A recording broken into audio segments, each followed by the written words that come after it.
tertúlia. Meu boa tarde para todos e todas. Hoje é dia 4 de setembro de 2010, sábado. O verbete é o 1681.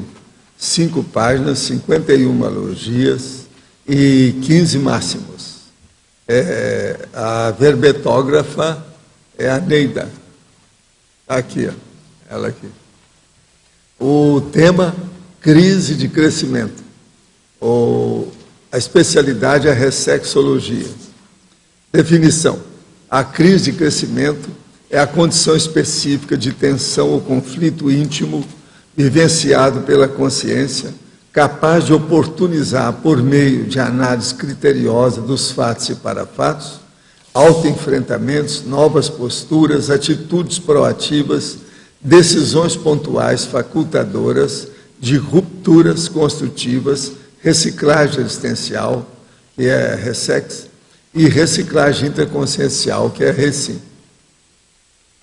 A crise impactante, a crise interpessoal, a crise intelectual, a crise parapsíquica, a hora da virada, o ato de abrir mão de posturas ultrapassadas, o rompimento de estruturas fossilizantes, as armadilhas dos padrões comportamentais antigos e obsoletos, as catálises das reciclagens, a abertura do caminho evolutivo. Na argumentologia, nós temos a taxologia com 4 realidades desencadeadoras, em geral, de crise de crescimento.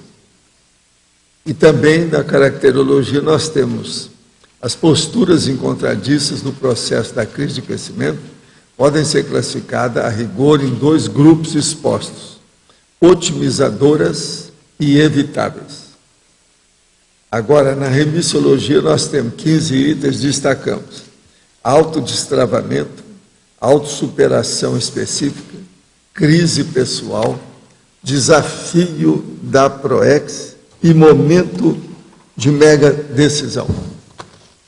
Agora, na frase enfática, a ação mais inteligente é tirar partido das crises de crescimento, tendo-as na condição de oportunidades evolutivas necessárias, inevitáveis, indispensáveis e sempre prioritárias. Você já vivenciou crise de crescimento impactante? Qual o saldo consciencial? Tem aí também 13 itens da bibliografia específica sobre o assunto. Agora, tem aí um ponto e vírgula que está faltando no 04 da otimizadora, depois de pessoal. E ela quer acrescentar aí uma página no 13, Homo sapiens urbanizado, que é chamar a atenção para a página 472. Eu vou colocar aí. Agora, perguntas. Acaba de ser lançado, traduzido para uma editora de Campinas, a obra Éden, Queda ou Ascensão, de Ken Wilber. Uma amiga indicou-me o livro, dizendo que vale a pena ser lido, pois o autor é conhecido, pelo menos na internet, por ser o Einstein da consciência.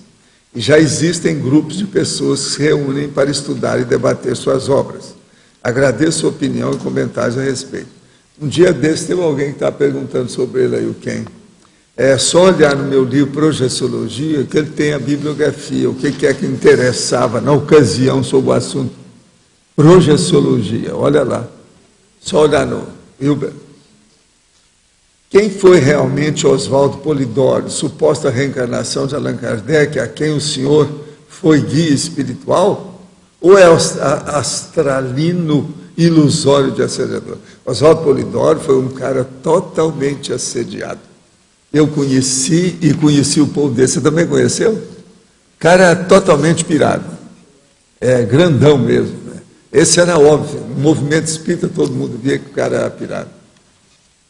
Tem um monte de livrinho dele, uma opção de coisa que ele dava, distribuía os livros e tal. Sugiro de ter um laboratório com parapsíquicos sérios e experientes que tenham as mesmas aptidões parapsíquicas para que inicie pesquisa registro mais confiáveis e reforce o método da repetibilidade longitudinal dentro de um tema específico e palpável. Creio que tenha consciências com níveis elevados de parapsiquismo elevado, fora o senhor, agora no Brasil e no exterior para montar um grupo. Caso já haja, ignore a ideia. Não, tenha um que eles vão fazer agora, que é o laboratório de pesquisa sobre esse assunto, inclusive usando tudo quanto é máquina. De que maneira as ideias inatas das crianças prodígios entram em conflito com a fase do porão consciencial? De que forma os distúrbios do corpo emocional atuam poderosamente no instinto sexual básico? O processo todo é um problema de emoção e a tendência das pessoas do passado se reflete nessa vida. Em que situação ocorre o raro assédio interconsciencial de uma consciência para outra consciência? Poderia nos dar exemplo de maior esclarecimento? Isso ocorre muito, principalmente certas mulheres, por exemplo, que são mães e querem ter um filho, então o filho fica preso a ela, e ela às vezes não pode ter o filho. Isso tudo eu já vi. Daqui para lá é mais raro, de lá para cá é mais fácil. O assédio. Sinto a presença de entidades, não sei distinguir se são amigos espirituais ou não. Trabalho energia, cinesiologia aplicada, reset, reiki. Pego muita carga dos clientes e não sei como me proteger. Podem me orientar? Sim. Pegue, vai estudar estado vibracional. É só pegar por aí afora, que tem um monte de livro, artigo, etc. Olha nesse www, o que é que tem, o site, etc., que você vai achar muita coisa. Por que algumas consciências se sentem melhor à noite? São mais produtivas à noite, ou seja, se dão melhor com as energias da noite do que de dia. Teria a ver com o silêncio, a sensação de paz que o dia corrido nas cidades grandes tiram da gente? É lógico que tem, né? Eu mesmo trabalho mais à noite do que de dia. Agora, isso aí exige muita experiência, muita organização, muita disciplina da carga horária de sono, etc. Tal. Agora, de noite, não é só o silêncio ou a sensação de paz, não. É porque você pode ficar totalmente excluído de outras pessoas. Você fica isolado. É um autismo técnico. Muito sério. Então, isso aí também tem que levar em consideração. Você fica com os amparadores. Recentemente, ao ler relato de algo que ocorreu relacionado à minha profissão, que me levava a crer ter sido vítima de uma grande injustiça, o professor anunciou que eu me encontrava em plena crise de crescimento, mas que amparadores estariam me assistindo. Acredito nessa hipótese, mas penso que a minha vida tem sido uma constante crise de crescimento. Ah, bonitinho. Quem é que não é? Todo mundo está nessa. Se não tiver crise de crescimento, não tem vida, você está perdendo seu tempo aqui. Isso é bobagem. Eu estou falando o período específico que você passa. Assume isso e não fica distribuindo as coisas, não. Pegue isso que está hoje e não arranje desculpa para o resto, não. Acho que a maioria das vezes poderia ter me saído melhor. Será que depois que passei a voluntariar no IPC, tenho me afundado nas ideias da conscienciologia e sou um assíduo teletertuliano, essas crises tendem a aumentar? É crise de crescimento natural. A coisa toda é a seguinte: você é intermissivista? Olha bem isso aí, isso aqui é importante. Conforme o item voluntariologia, na página 85, pelo menos vou poder enfrentá-las com uma nova abordagem? O processo é esse. E veja bem, olha, eu acho que seria bom você ver umas coisas que eu não estou falando seu nome. Então a gente pode falar umas coisas bem sinceras, realistas e profundas. Olha, 3 coisas pelo menos, para não falar outras, só 3. Olha se você tem autocrítica adequada, se você tem autodesassedialidade ou se você faz autoassédio de propósito. Olha se você tem o problema, vamos dizer, de autocorrupção franca. Você já conversou com você no espelho para saber como é que é? Porque a hora que uma pessoa fala do jeito que você está falando aí, e coloca as crises todas na vida inteira, a pessoa está diluindo, ela está se defendendo. Tem alguma coisa esquisita nisso. Seja realista e receba os seus próprios pontos no queixo. Olha bem a coisa com realismo. É aquele negócio que a gente fala dos autos, né? Autodesassédio, autocrítica e autoincorrupção, né? Precisa de mais algum para falar com ele? Eu falei esses 3. Se as crises de crescimento são inevitáveis, o que pode estar segurando uma consciência intermissivista nos seus moldes antigos de vida? Seria bom ver que tem um verbete que chama intermissivista inadaptado. Não tem? Nós já debatemos aqui. É bom ver intermissivista inadaptado. Olha na enciclopédia. Apego, ego, medo, incerteza, a própria encarnação como nó górdio. Como ultrapassar isso rapidamente da melhor forma possível? E ainda, existem consciências não intermissivistas em crise de crescimento também. Não, mas isso é o normal. Só que tem que essas crises de crescimento quase sempre eles não arranjam soluções adequadas. Nós damos as soluções. Em outras palavras, as consciências não intermissivistas podem ganhar um plus em vida de discernimento, mesmo sem terem passado pelo curso intermissivo. Qualquer pessoa pode. O curso intermissivo é uma condição, mas não é todas as condições. Tem gente que pode caminhar lá mais sério. Uma outra coisa, os cursos intermissivos são recentes. Tem um monte de serenão e evoluciólogo que se criaram e evoluíram sem curso intermissivo antes. Estudado por eles. Tem um amigo nosso que mandou que é importante deixar rigorosamente claro que o evolucionismo nada tem a ver com deturpações patológicas. Abraço a todos. É o Juarez. Tá certo? Vocês pelo menos ficam sabendo aí o que ele está falando. Está defendendo as coisas do evolucionismo. Agora, vocês estão vendo, ele mandou e eu transmiti a mensagem. Gente, eu estou aqui, ó, com o Nick. É um consultório contábil. A contabilidade que compreende a singularidade da sua empresa e ajuda você a manter saudável as suas finanças. Isso aí é bom, principalmente as pessoas que têm empresa, para saber isso aqui. Qualquer coisa, vocês vão conversar com a Jaqueline. Vocês sabem quem é a Jaqueline? Jaqueline Bittencourt de Lima. Esse escritório é uma das coisas que precisava em Foz, que não tem nesse nível assim. Tem alguma coisa ou outra, mas eles, quem quiser ver, tem todos os dados aqui dentro. Vale a pena. É na rua Rui Barbosa, 820, sala 706. Vale a pena ver isso aqui. Está muito bem organizada a firma, o consultório contábil. Se alguém quiser ver, pode pegar aqui, que vale a pena.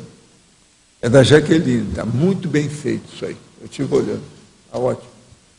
E qualquer coisa, ela é de casa aí, vocês falam tudo. Agora, gente, ó, mestres da morte. Isso aqui é sobre processos do nazismo. A invenção do Holocausto pela SS nazista. É o Richard Rhodes. Isso aqui foi best-seller nos Estados Unidos. Esse livro aqui é um dos mais falados, mas ele é horrível de ler. Só tem as besteiradas mesmo, das piores coisas que tem, e falando tudo com a seriedade danada.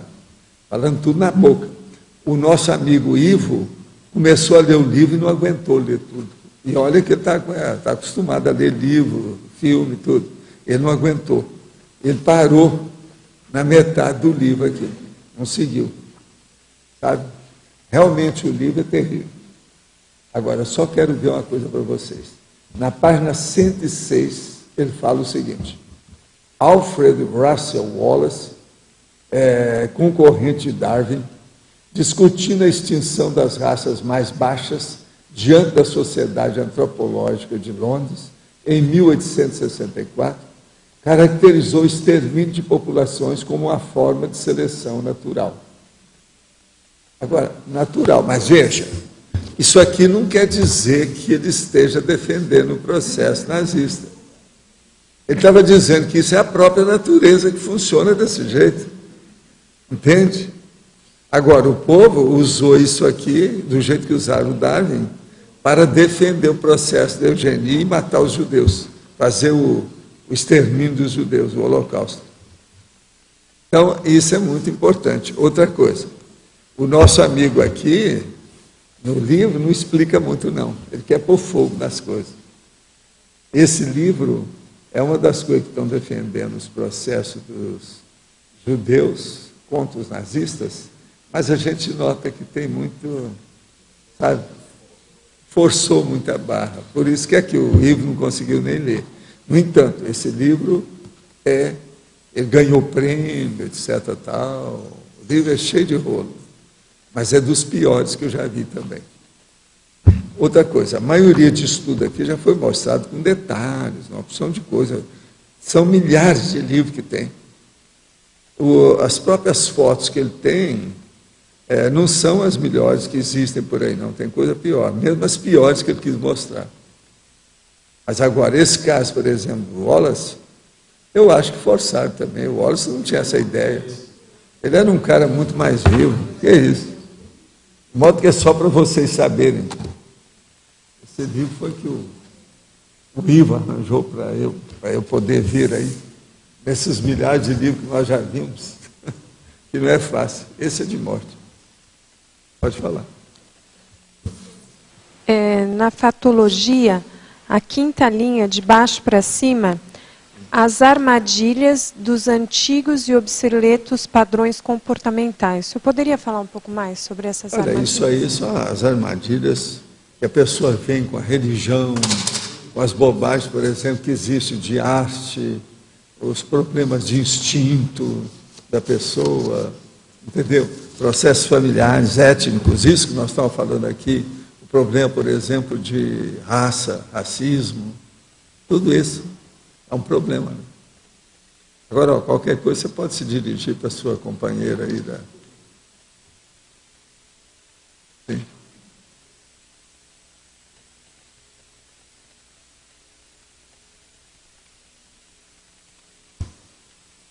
Na principiologia, na segunda linha, o princípio da autotutela. Sim. Pode explicar mais isso? O princípio da autotutela é a pessoa que cuida de si mesma, antes de mais nada. Antes de qualquer outra pessoa, ela tem que cuidar de si própria. Agora, você quer falar alguma coisa sobre isso? Por favor. Aqui está o microfone.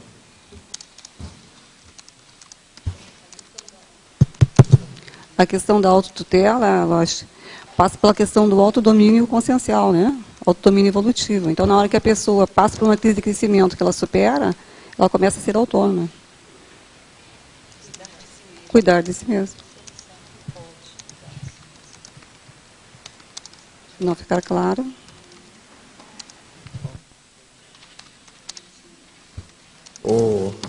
Arlindo, o que você tem a depor sobre a sua crise de crescimento? Essa aqui é a crise de crescimento da Neida. Não é isso? Uma crise de crescimento intelectual. A caracterologia... Está apresentando pela primeira vez o verbete. Está muito bom, por sinal. Está muito bom. O verbete já falar. O verbete está muito bom, também gostei muito. Agora, a caracterologia, lá naquela no B evitáveis, eu queria que ela desse uma explicada nesse 1 aí, abolia. Ou professor.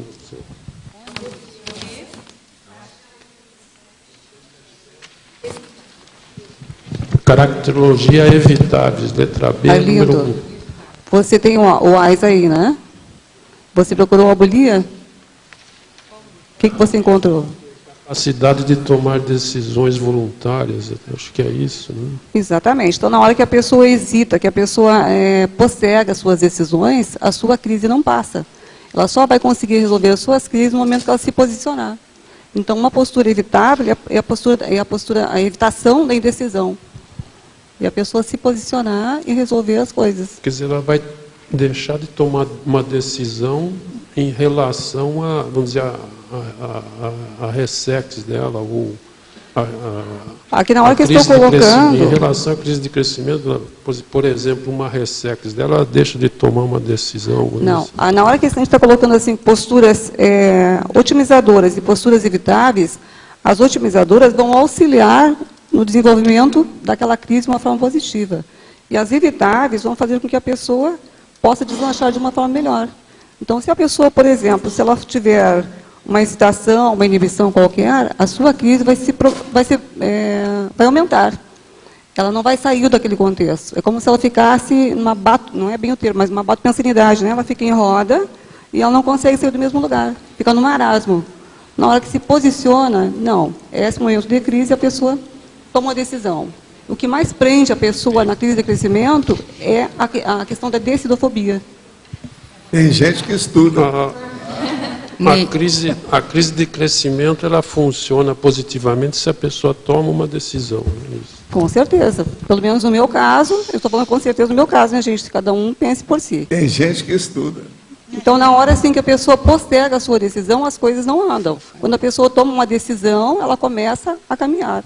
As coisas mudam. Neida, você acha, então, na sua opinião, essa ausência da vontade, ela pode ter sido decorrente de várias ausências de decisão também, de pusilanimidade? Essa é uma das hipóteses, né? Podem ser outras também. Podem ter vindo de outras vidas, mas questões mal sucedidas, digamos assim. Mas qual a relação que você faz? Qual a relação que você faz entre pusilanimidade e esse anestesiamento da vontade? Eu acho que os dois estão implícitos, né? A pusilanimidade é uma questão que a pessoa ela não exerce o seu poder maior que o da vontade. Isso, por isso que eu falo. Ela fica camuflada, né? Dá uma paralisia, né? Dá uma paralisia da vontade. Na hora que a pessoa resolve trabalhar com a sua vontade, sair dessa condição de imobilismo, a pusilanimidade deixa de existir. Penso que ela otimiza o trabalho, né? Quer dizer que a pusilanimidade contínua, assim, sem nenhuma reação, ela pode estar causando um mal maior, que ela pode estar tirando o poder da consciência de exercer a vontade. Eu acho que a pusilanimidade sempre ela prejudica a consciência em qualquer condição. Entendi.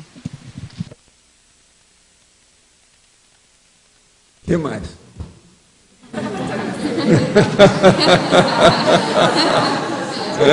O que mais? Eu estou quase sentando ali para ver vocês conversar. Pode falar. Vamos em frente.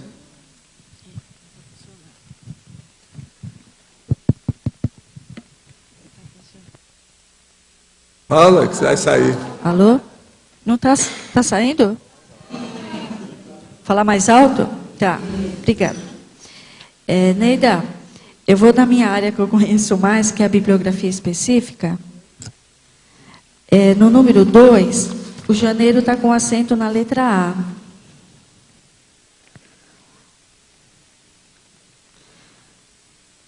No número 4, esse livro tem capítulos?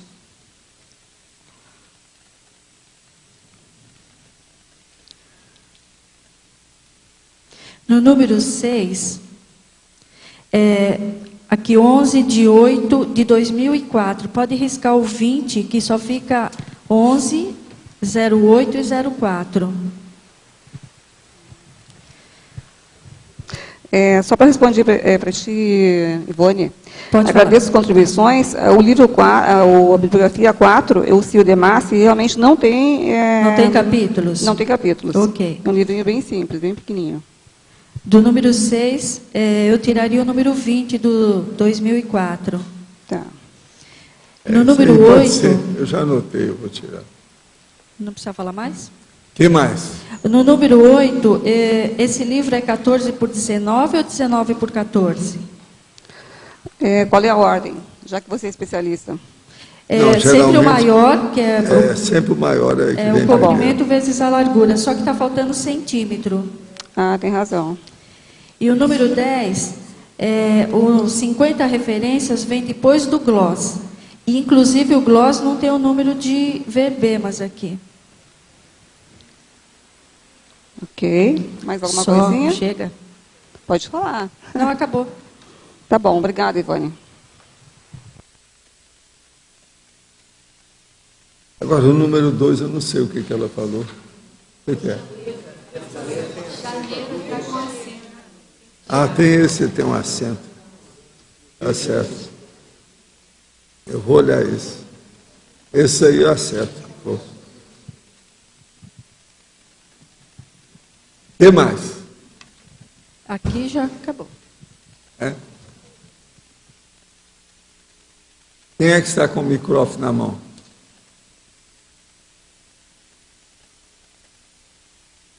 Pode falar.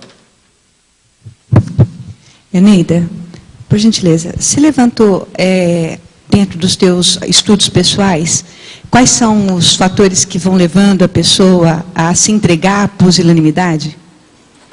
Você conseguiu fazer uma relação disso, mesmo não colocando no verbete? Porque, assim, eu sei que ele está com o máximo que você colocou aí a respeito do processo de autopesquisa. Mas, às vezes, tem aquelas sobras de material que a gente tem e que não é colocado. Você levantou isso? Assim, quais são os motivos que, dentro de uma crise evolutiva, levam a pessoa a se entregar à pusilanimidade? Eu penso que um dos motivos é a questão do autoenfrentamento. A pessoa não quer se ver.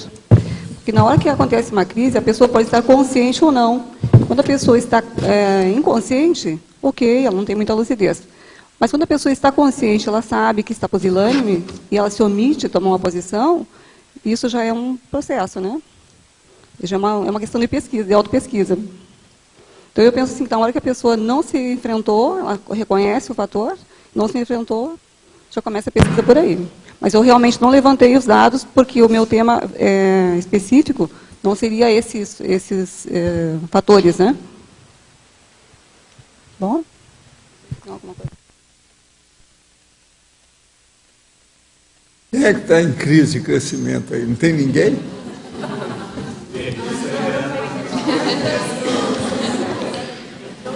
Pergunta. Aliás, tem gente lá. Na paradoxologia, eu gostaria que fosse explicado melhor o paradoxo existente no estresse positivo da crise de crescimento.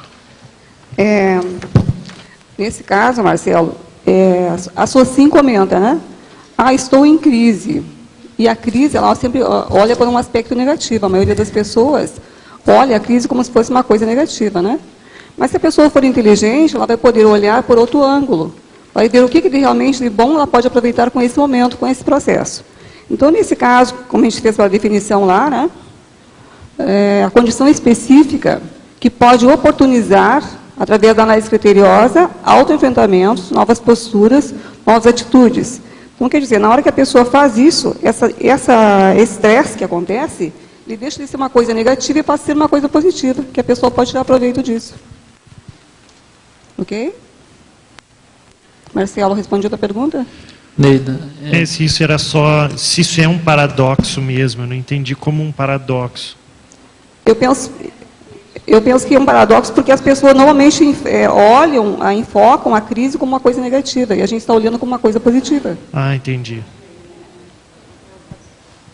Dom Flávio. Até antes da minha pergunta, essa questão do paradoxo, talvez seja o caso da gente lembrar assim, às vezes, uma mesma crise, um mesmo, vamos dizer, um mesmo problema. Uma pessoa tira partido e se sai bem, quer dizer, aquilo foi uma crise de crescimento para ela. A outra descamba, aquilo é um estupro evolutivo para a pessoa. Talvez por aí tenham esse paradoxo da crise, né? Mas a minha... Até porque o tema é neutro, né? Oi? Até porque o tema é neutro. A crise pode ser positiva ou não. Pois é, a minha pergunta aí, essa questão do Pasqualini já respondeu. Eu queria ouvir mais também sobre essa questão do tema ser neutro. Então, em relação ao tema ser neutro, gente, mesmo que vocês leiam a definição, lendo a definição, encontrem, né, um aspecto bem favorável, bem positivo, e algumas outras citações, a gente vê que nem toda crise de crescimento, dependendo da consciência que está enfrentando, de como ela vivencia a situação, vai resultar num estado positivo. Então, ela é uma crise de crescimento que poderá ter sucesso, né? Poderá ser um estresse positivo. Mas, dependendo de como ela enfrenta, pode ser que não. A minha condição de poder moderador nesse tribunal, eu quero, então, dar meu depoimento. Ela é fora de série. Por quê? Através da crise de crescimento dela, ela cresceu, fez o verbete e está debatendo o verbete.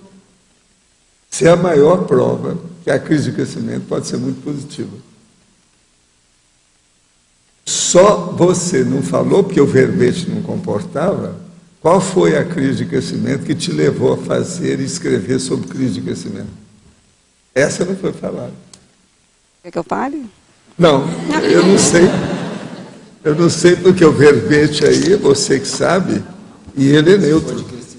Ele é neutro. Se é de crescimento para todos, vale a pena estender, né, a comunicação. Então, eu posso falar.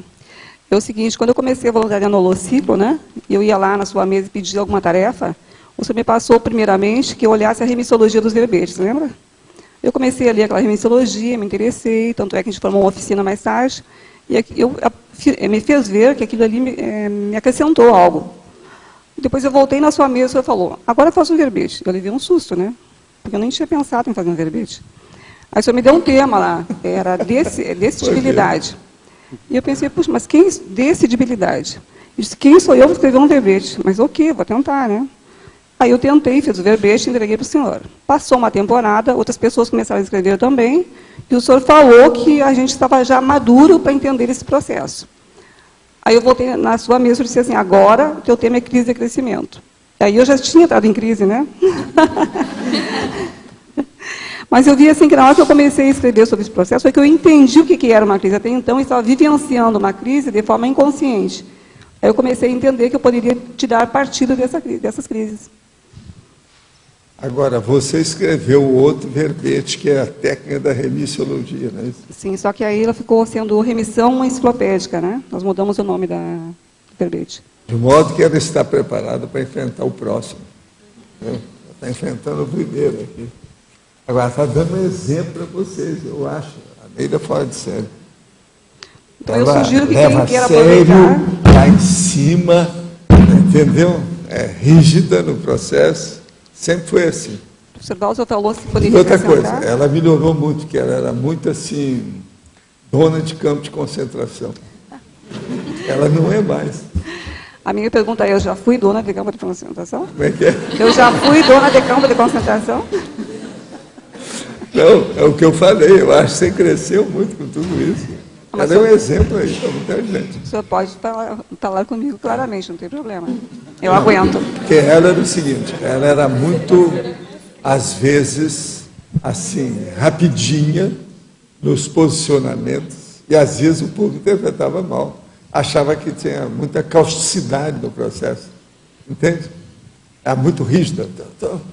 Não, assim. Hoje já não é mais assim. Isso aí melhorou muito. Agora, quanto tempo você está trabalhando aqui? Dezembro de 2004.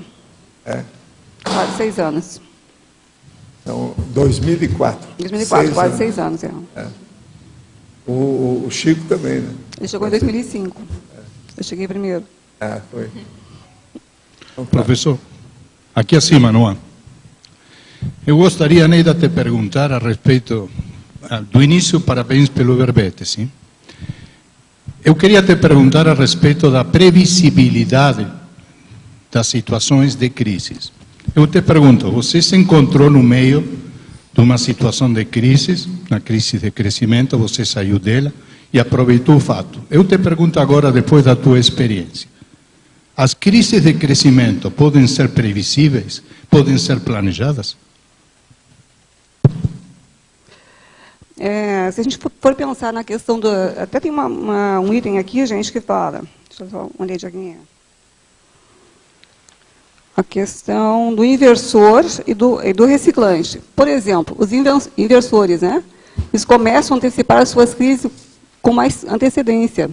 Então, por exemplo, um jovem que entra lá na conscienciologia, ou que já vem com um curso intermissivo recente, ele já começa a promover as suas crises, objetivando um crescimento mais rápido.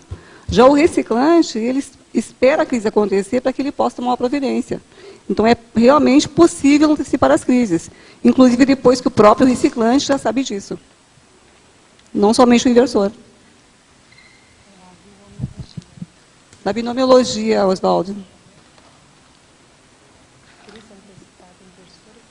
Se puder dar uma olhadinha na página 85, binomiologia, diz aí, ó, crise antecipada e crise compulsória. Ok? Respondi a tua pergunta?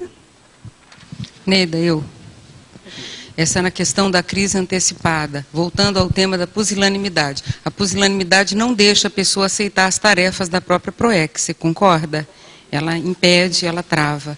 Mas as próprias tarefas, quando a gente aceita, elas são promotoras de crise. E a gente, por antecipação, ao pegar a tarefa, a gente também sabe que aquilo ali vai desencadear uma nova cadeia de crises de crescimento próprias daquela nova tarefa, né? Sim. Então, uma das coisas que a gente podia analisar é isso, que as tarefas da PROEX, elas são geradoras naturais de crises. Então, quem quer crise antecipada é só pegar as tarefas, aceitar as propostas, os convites. Então, aquilo que eu falei, o inversor ele antecipa, né? Mas na hora que o reciclante já sabe também que isso é possível, ele também pode usar essa mesma técnica do reciclante e antecipar as suas próprias crises. Pode. Essa é uma proposta. E a tarefa é essa. Chega uma pessoa para você e fala, escreve um verbete. E tá, você já sabia que ia desencadear muita crise de crescimento. Então, e na hora que a pessoa resolve são balizadoras. Que a pessoa deixa de lado a pusilanimidade, né? Neida, o Consim Cobaia também, né? O conscienciograma também é uma forma de você antecipar as suas crises de crescimento. Ela é uma verbetógrafa cobaia. Ela é uma verbetógrafa cobaia. Só para falar para ti, Flávia, eu tenho um outro verbete que está em revisão, que se chama Consim Cobaia. Ah, tá. Está na sequência, né? Mas então, Arlindo... O paradoxo aqui fala em estresse positivo. Eu gostaria da opinião dela em relação... O que aconteceria em relação ao estresse negativo? Que, na verdade, eu já tinha comentado isso aí para o Marcelo, né? Que a condição, o paradoxo que eu vejo na condição da crise de crescimento é que ele resulta numa condição positiva se a pessoa souber otimizar. Aí tu falou assim, qual seria, está me perguntando, eu entendi assim, né? Qual seria o paradoxo entre um estresse negativo e uma crise de crescimento? Se a pessoa vê esse estresse ou sente ele como uma coisa negativa, não vai haver crescimento. Não há paradoxo. Mas o estresse negativo, ele não poderia causar crise de crescimento? Não sei. Posso falar aqui? Eu acho que a pessoa fica autoassediada, né? A pessoa entra, e ela quer enfrentar, mas ela não quer muito. Então ela começa a ficar autoassediada, com pato pensene, fixada, com monoideísmo, e ela não sai do lugar. Então, em vez de ela fazer esse aproveitamento que a Neida está colocando no verbete, ela fica estagnada. Aí ela não consegue sair do ponto. Às vezes, nessa hora, a gente pode usar a consciência terapia, um feedback de outra pessoa para dar para a gente poder sair de onde a gente está patinando, entendeu? Eu gostaria de saber a opinião do professor, porque, na minha opinião, alguma coisa muito negativa, mesmo estresse, pode causar crise de crescimento, não sei. Não, mas sempre causa crescimento pelo seguinte, toda consciência evolui. Pode ter muita regressão, mas ela acaba evoluindo. Então, a partir disso, é o óbvio. Está entendendo? O regressismo atrasa a evolução da consciência, mas não acaba com a evolução, não extingue a evolução. Ele continua, a evolução continua. Então, nós temos que pensar nisso. A evolução não tem jeito. Mesmo que a pessoa vá para um planeta evolutivamente inferior, ela vai acabar evoluindo. Vai chegar um dia que todo aquele povo, que você vai ter saudade daquela turma que foi embora lá para o planeta do Cro-Magnon, você vai encontrar com eles. Vão atualizar as fofocas, as fofex, sabe como é que é? Todo tipo. Isso faz parte. Agora, Neida, aqui na página 85, também na binomiologia, está o binômio crise criativa, solução inovadora. O que você pensou como crise criativa? É uma crise da criatividade da pessoa? Ou como é que você pensou nisso? Crise criativa, solução inovadora. O que foi que eu pensei? Então, na hora que a pessoa tem uma crise, por exemplo, escolher o próximo tema do verbete, vamos supor. Tá? Aí vamos supor que eu seja solicitado a escrever um outro tema, hipótese, né? E a pessoa tem que escolher, a pessoa tem que ser criativa no seu tema. Por quê? Porque ela tem que escolher um tema que vai beneficiar outras pessoas. Não somente porque aquele tema é interessante, porque ela gostou, porque é bonitinho. Tem que ser um tema, de preferência, esclarecedor dentro da nossa TARES, né? Tarefa de esclarecimento. Então, na hora que ela escolher esse tema, ela vai ter o quê? Uma solução que vai ser o quê? No mínimo inovadora, porque vai contribuir, vai ajudar a outras pessoas. Agora, pergunta. Gostaria de obter esclarecimento sobre uma simbiose que penso haver entre mim, o senhor e a professora Malu Balona. Sinto um sentimento forte que diz que nós já estivemos juntos em outra existência. O que acha? O nome do camarada é Murilo Vieira Lino. Murilo Vieira Lino. É a única coisa que eu vejo em relação com você é que você tem Vieira no nome, eu também tenho no meu. Não sei o que há. Agora, do ponto de vista de viver com outras pessoas em outra vida, aqui não tem exceção. Todo mundo aqui já teve vidas anteriores, já teve algum encontro anterior. Eu vivo falando isso aqui. De modo que, Bidu. Não, é o tal negócio do Bidulac. Em vez de Badulac, é o Bidulac. O termo simbiose que está muito forte, talvez seja um raporte, alguma coisa. Não, rapport, é um trio madrigal. A gente cantava junto noutra vida. Então fazia um trio. Os matutos do sertão acabaram de chegar. Tá certo? Agora, veja, nós éramos homens ou éramos mulheres? Aí já começa a especificar bem isso. Agora, aqui outra pergunta. Em binomiologia, página 85, o binômio crise criativa, solução inovadora. Poderia exemplificar? Pois é. Não, mas talvez é bom. Repita aí, porque... Bom, o exemplo que eu dei para o professor João Paulo, que fez a pergunta, foi o seguinte. Se eu tiver que escolher um novo tema de verbete, né? Então, a ideia é que a pessoa escolha, no meu caso, né, que escolha um tema que vá auxiliar outras pessoas, que vá contribuir, que vai enriquecer, não só porque o tema seja, que eu achei o título interessante, bonitinho, ou mais fácil de escrever, que eu escreva uma coisa que vá contribuir. Então, a solução... Deixa eu colocar o óculos, sem óculos não vai, né? Essa crise, para mim, vai ser uma coisa de criatividade, e a solução que eu vou encontrar vai ser uma solução inovadora. O professor pode nos contar sobre o momento em que ficou conhecendo a identidade de André Luiz na condição de Carlos Chagas? Poderia descrever o fato?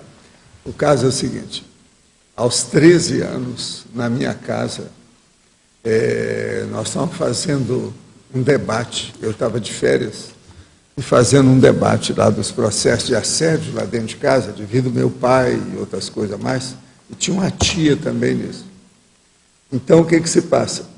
Foi dado uma série de lápis, uma porção de página para as pessoas sentar numa mesa para todo mundo ver quem é que era psicógrafo. Eu, então, recebi uma mensagem, que era um soneto alexandrino, perfeito, e que não tinha autor. Agora, aquilo eu impliquei muito com a situação, porque eu nunca tinha recebido nada diretamente assim. E comecei com o soneto alexandrino. E ele estava perfeito. Eu mostrei depois para os professores, depois que eu voltei para a escola, eu Uberaba, mostrei o negócio e tal. Agora, o que se passa? A partir disso, eu comecei a fazer os exercícios técnicos de psicografia. Foi quando aconteceu que os lápis começaram a rodar e dançar na minha frente, quando eu vim, entrei em transe. E aí eu tive que parar depois. Nesse ínter, logo em seguida, começaram a aparecer algumas pessoas e concierges que eu conheci, gente que eu conheci, etc. Tal, o cara que gostava de mim quando eu era menininho, pequenininho e tal. Agora, entre eles, então, apareceu o Carlos Chagas. Eu já estudava o processo do Carlos Chagas, a doença, entende? E já tinha interesse em fazer medicina com os negócios todos nessa idade. Agora, com isso lá, estudando e vendo os dados, eu acabei recebendo mensagem. E depois ele falou, não, vou dar uma mensagem, só que não é bom falar no meu nome, que vai criar problema por causa da família e tal, tal. Porque o pai dele era cientista do Vaticano, para vocês terem uma ideia. O problema é terrível. Agora, em vista disso, eu comecei a receber uma série de mensagens. Aí eu fui olhar com mais calma as mensagens que ele dava através do Chico, nos livros. Isso tudo, quando eu encontrei com o Chico, que foi mais de 10 anos depois, eu já conhecia tudo sobre André Luiz, os processos, sabia das mensagens que eu tinha, mas não falava muito nisso. Nunca tinha publicado nenhuma mensagem que eu recebi dele. Agora, foi muita coisa que eu vi. E outra coisa, no meu curso de medicina, eu encontrei com uma pessoa que conviveu com o Carlos Chagas. quando ele era moço, os troços todos, viu de perto, tudo. Foi meu professor de universidade.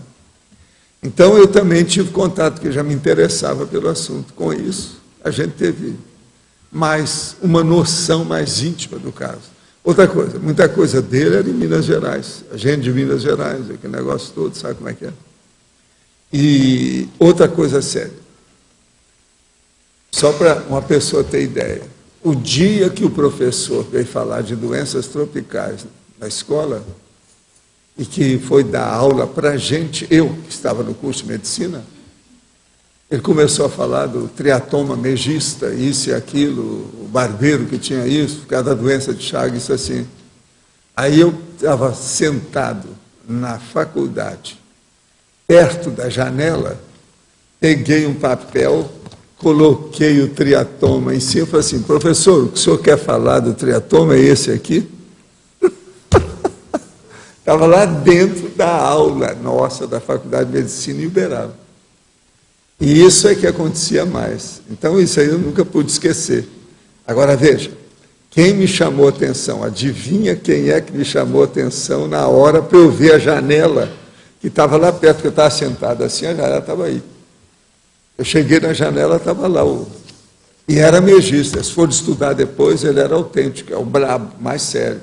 Estava na sala da aula da Faculdade de Medicina, de doenças tropicais, que a gente estava estudando a doença de Chagas. Vocês veem que esse negócio de sincronicidade, essa coisa toda, que isso é antigo. Então, isso é que eu vejo. Agora, outra coisa, tem aí um desenho do movimento espírita sobre André Luiz, e quem fez o desenho fui eu. Você está entendendo? Está rodando por aí. Lá não tem autor. Quem é que fez o desenho? Está rodando por aí afora. Quem fez aquele desenho foi eu. Deformaram o desenho algumas vezes, depois que levaram para computador, não sei o quê. Mas a base fui eu. Porque era o próprio Carlos Chagas, mas ele estava mais remoçado, mais cheio de vida, etc. Tal.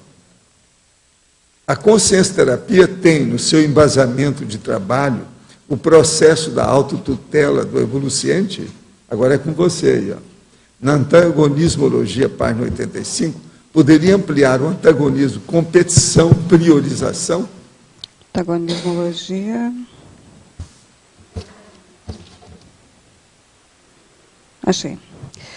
Antagonismo, competição, priorização. O que acontece é que, às vezes, as pessoas, estudando hoje no curso Heterocrítico de Obra Útil, né? Estava dando uma olhadinha no livro do autor Gilson Volpato, ele fala muito da competição, né, que acontece nas escolas, em geral, na universidade. Então, inclusive, tem uma parte que ele fala sobre crise de crescimento. E o que acontece? Na hora que a pessoa prioriza a competição, ela vai entrar numa crise de crescimento que ela não vai conseguir se sair tão bem, digamos assim. Ao passo que, se ela olha pelo lado da priorização daquilo que é mais evolutivo, mais importante naquele momento, né, ela vai conseguir superar esse contexto. Então, não que a competição não aconteça, ela está acontecendo. Também nem que em alguns contextos seja importante, até pode ser. Mas se ela entrar somente pelo processo da competitividade em si, pela própria competição, a crise vai levá-la para o buraco. Então, eu penso que na hora que ela superar isso, priorizando evolutivamente, as coisas vão ser melhor. Não sei se eu respondi a pessoa. Bem claro. Quem é que está? Pode falar, Valana. No caso da crise de crescimento, eu penso que a crise de crescimento talvez ela seja diferente dependendo do nível evolutivo que a pessoa está, né? Obviamente. Então, aqui nessa definição, existe um elemento de tensão ou conflito íntimo. Ou seja, parece que existe assim, um sofrimento, um desconforto de passar pela crise. No entanto, se a gente for pensar no desperto, talvez esse elemento já esteja mais diluído. Então, quando é que esse elemento termina?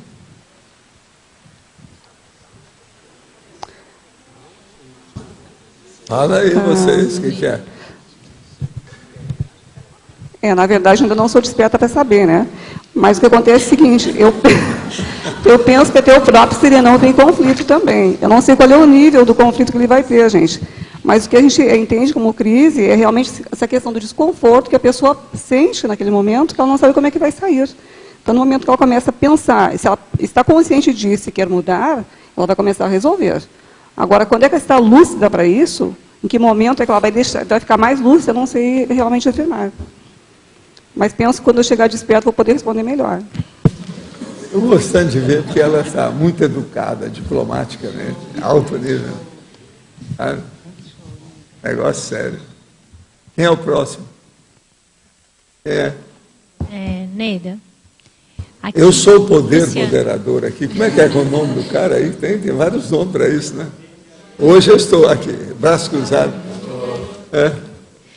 Aqui na letra A. Ordem. Não, só falta eu pôr aquele negócio aqui para bater. Só falta bater aqui.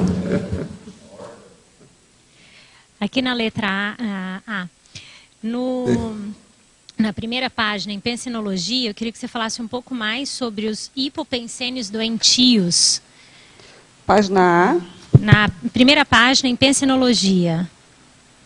Pensenologia, qual é a linha? Os hipopensênios doentios. Eu não estou com verbete, eu estou... Então, o que acontece quando a pessoa está numa crise de crescimento, que ela ainda está um pouco hesitante, pusilânime, como falou a Malo, o que acontece? Os pensamentos dela são mais doentios. Então, são pensamentos que ela acha que não vai conseguir, que não vai resolver, de vitimização. Então, eu chamei isso de hipopensênios doentios, quer dizer, são pensamentos que não contribuem, que não ajudam. Os que poderiam ajudar seriam os hiperpensênios sadios. Pensamentos de positividade, de superação, de criatividade. E aí, se a gente for pensar, então, os hipopensênios doentios, eles agudizam a crise, não a tornando, enquanto você fica nesse processo, você não encara como uma crise de crescimento ainda? Correto. É isso? Você fica naquela negação do processo? Ela continua. E aí reverte com o hiperpensênio sadio. Exatamente. Beleza. Esse processo de crise não sai do lugar. Perfeito. Deixa eu achar aqui. Neida, estou aqui. Na página 87, você tem lá nas posturas da caracterologia, você tem as posturas, né, otimizadoras e evitáveis. Nas evitáveis, você pega logo a definição que você coloca, né? Nas evitáveis você põe estagnação e tal. Você me fala um pouco sobre a questão da sabotagem. O que a pessoa ganha sabotando as crises de crescimento?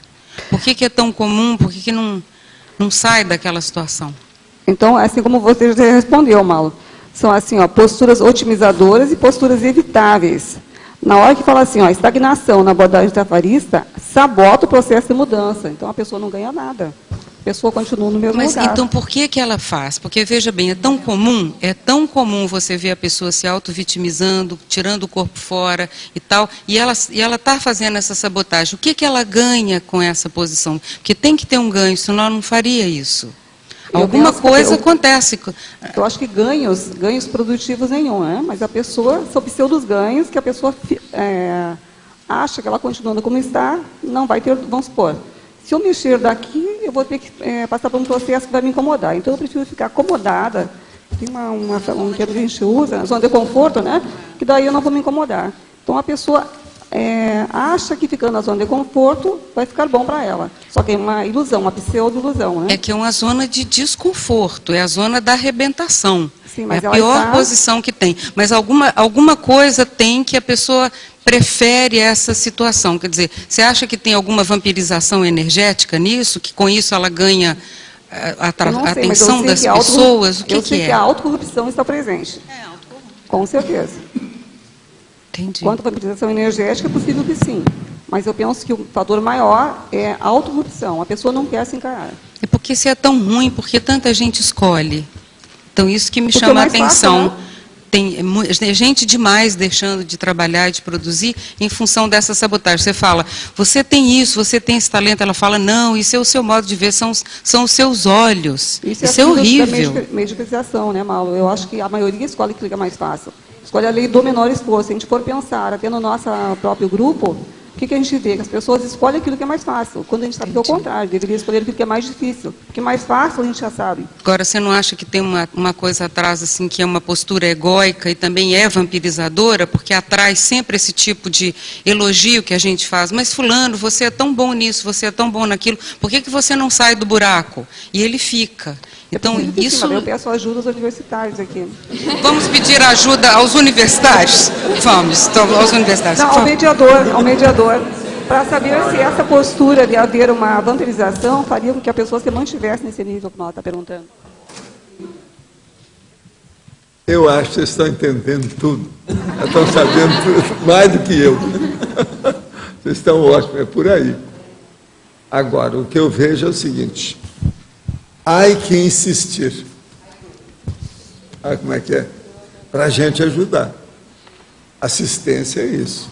Agora, tem que usar educação, tem que usar muita civilidade, muita paciência. E outra coisa que eu chamo a atenção de vocês: às vezes é bom falar em outro tema ou assunto aside, lateral, adventício, próximo, para desviar o aspecto patológico que a pessoa coloca a carapuça demais. Então fala de outro aspecto que rebata aquilo que deu, às vezes, vale a pena. É aquilo que você fala, que sobre o estado vibracional você fala há tanto tempo, insiste, fez muitas vidas falando. Eu estou só começando, né, Mauro? Ainda tem muita coisa ainda que eu preciso falar. Estado vibracional não tem jeito. Agora eu estou querendo trazer um outro verbete que é consciente volicionínica. Eu sei que o povo vai ter problema até entender, mas a hora que eu explicar tudo, vai ficar tudo bem claro, o soco na cara. Sabe como é que é? E vou dar uma série de condições aonde a pessoa não assume o processo da energia. As crises de crescimento, gente, a maioria existe porque não tem estado vibracional. Se tivesse estado vibracional, ia aliviar a crise de crescimento. Vê se tem lógica no que eu estou falando. Observa aí. É para vocês estudarem, uma hipótese de tentativa, de estudo, de pesquisa. Val, gostaria de fazer duas observações aqui na sinonimologia e na antonimologia, por favor. Dentro do estudo do desenvolvimento humano, há uma alternância entre períodos de mudança e estabilidade. Eu sugeriria que na antonimologia fosse incluída essa palavra estabilidade, para dar uma ideia contrária à mudança. Aí, Rosa, você estuda. Uma outra questão é que o estresse foi colocado na segunda ordem, tanto na no sinônimo como antônimo. Só que eu penso que quando foi colocado o estresse, reduziu muito a ideia de crise de crescimento ao estresse.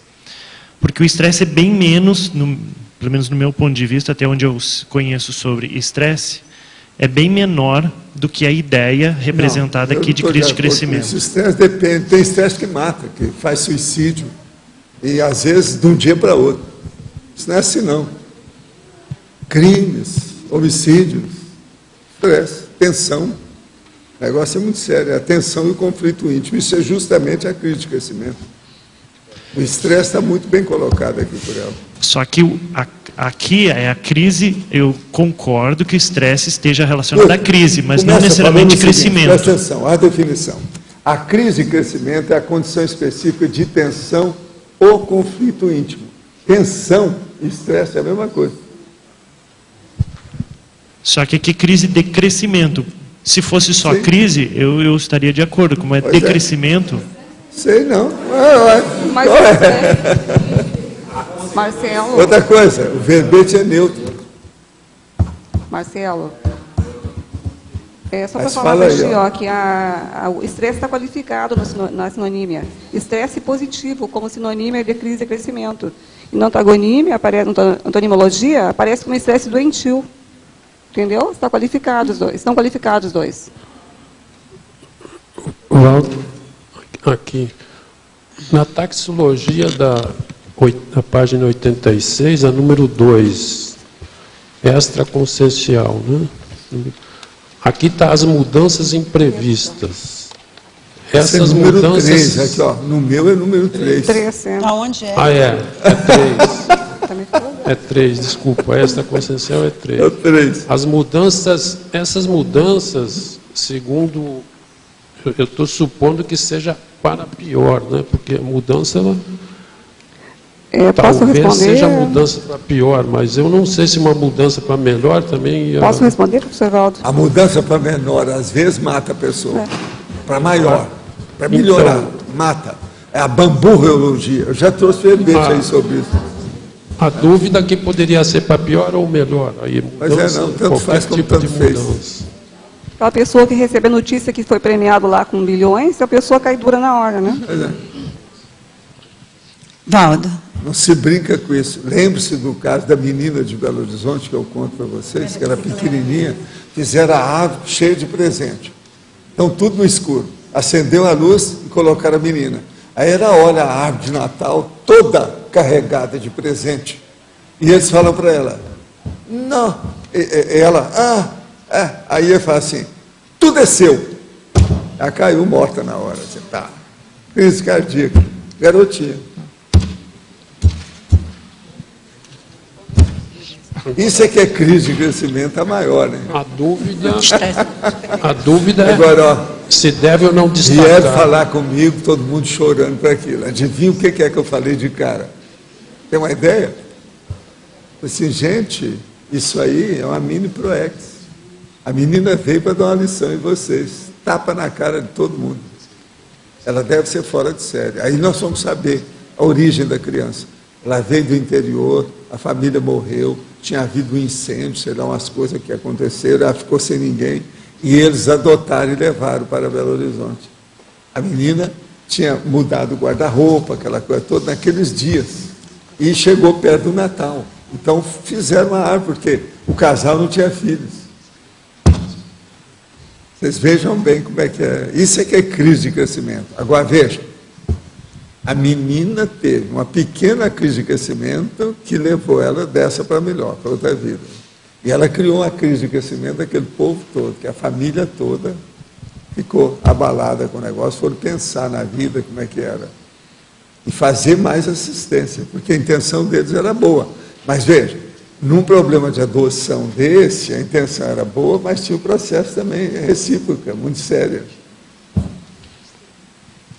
Essa questão de melhorar, quando ganha na loteria, tem um monte de casos que... Pois é, não, eu trouxe o verbete, bamburreologia, olha aí. Eu já falei em bambu, como é que é? Valdo. Sim. Você pode explicar um pouco melhor, quem faz o EV não tem crise de crescimento? O caso é o seguinte, se uma pessoa faz EV, a tendência dela é aumentar a autodefesa energética. Aumentando a autodefesa energética, ela vai ter mais assistência extrafísica. Fazendo a autoassistência extrafísica, as crises de crescimento que ela vai ter vão ser todas muito positivas e fazendo parte do próprio serviço. Entende? Mas grandona ela não vai ter mais, porque ela está com segurança, tem assistência, está sabendo o que se passa, sabe onde pisa, qual a intenção. Ela não fica desorientada, né? O estado vibracional, o povo pensa que ele só mexe com a pessoa em matéria de energia. Não é assim, não. Ele mexe com a mudança na cabeça, a intenção, o modo de ser, as abordagens que a pessoa faz. Por quê? Mexeu na energia consciencial, você mexeu no cosmos. Você mexe em toda a sua vida, você levanta a poeira de tudo. Então, o estado vibracional tem que ser mais estudado. O povo não está sabendo. Agora eu acho que está num ponto que eu preciso de aprofundar isso mais.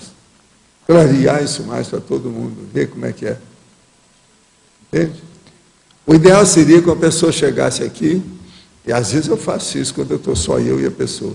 Então ela fala assim, faz 3 anos que eu conheço a conscienciologia. Aí eu pergunto para você faz estado vibracional todo dia? Isso é a minha pergunta clássica. Se a pessoa não viu, ainda não viu a conscienciologia, não. Viu nada. Não, a respeito do que foi falado antes ali, que a Malu levantou, da A pessoa que tem tudo para mudar, mas não quer mudar, aí você falou, bom, é bom insistir, continuar insiste tentando. Principalmente com exemplos. E, se for possível, exemplos seus. Sim. Da sua própria vida. Eu queria justamente um exemplo sobre essa parte que você falou de abordar por um assunto aside para tentar ajudar. Às vezes é preciso para desviar a pessoa, para ela ter uma focagem mais ampla, para não ficar muito siderada naquilo, que às vezes ela está saturada já do processo. Você mostra, então, o lateral, que às vezes ajuda a pessoa a ter uma cosmovisão. Você pode dar um exemplo disso? Por exemplo, o que é que os amparadores e evoluciólogos fazem com a pessoa que faz o curso intermissivo? Leva para um planeta para ele ver. Às vezes pode ser, dependendo da equipe, lá da turma que vai, o magote de consciência, pode ser um planeta pior e pode ser um planeta melhor. Depende do que é. E aí a pessoa vê outra humanidade, vê outras consciências. Aquilo lá muda tudo, dentro do processo dela de crise. Entende? Que a crise maior de muita gente que aparece nos cursos intensivos, ela é uma crise egóica, né? É um processo que está faltando, é a mega fraternidade. Então, a hora que dá um embate desse, entende? O impacto do processo, que existe tanta gente, tanta consciência, a pessoa vai começar a pensar nisso. O que eu sou no meio dessa familiona que existe no cosmos? Tá, você pode falar, só ampliar mais essa parte dos intermissivistas, que a maioria são crises egóicas? Sim, a maioria é o processo egóico devido ao processo emocional, do psicossoma. Aí vem desde o processo instintual do bicho. É o remanescente da vida subhumana da gente. A maioria que sofre, o processo é esse. Então a pessoa tem que mudar o curral, sabe? A cerca. Tem que dar um jeito. O curso intermissivo é a mudança do curral. A pessoa tem que mudar isso aí, tem que dar um jeito. Então, por exemplo, você era um touro Nelore, agora você vai ser outra coisa. Hindu Brasil, mais sério, Zebuzão. Tá certo? Então a coisa mudou. Miura não, Miura é que ele era antes. Ele está querendo falar que é Miura é doutorado, não é esse. Quer que eu regrida? Você é burro. Ele quer que eu regrida. Chegou perto. Você pensou. Professor. Você entendeu? Sem regressão. Né? Porque o Miura é o da briga. Tem que ser um touro mais tranquilo. Sabe como é que é? Não é lá aquele não é touro de São Firmino, né? São Firmino. Existe alguma técnica para potencializar ou atingir o estado vibracional através do fronto chakra? Olha, o estado vibracional você pode atingir do jeito que você quiser. O fronto chakra é uma das coisas que você tem que usar sempre. Não tem saída. Agora, o problema é a vontade que manda. A sua vontade está incidindo em cima de qual chakra mais? Pensa bem. Primeiramente, quero parabenizar a autora pelo verbete. Quais foram as ferramentas fundamentais e assertivas usadas por ela para superar as crises de crescimento? Siga em frente. Estaremos aguardando os próximos, pois vocês são o futuro da continuidade do nosso trabalho. O nome do rapaz é Robson. Tá certo? Pode falar alguma coisa para o Robson. Ele está perguntando a respeito das ferramentas que eu utilizei, né? Então, as ferramentas que eu utilizei para escrever o verbete, ele perguntou? Para superar as crises. Você quer que leia de novo? Quero.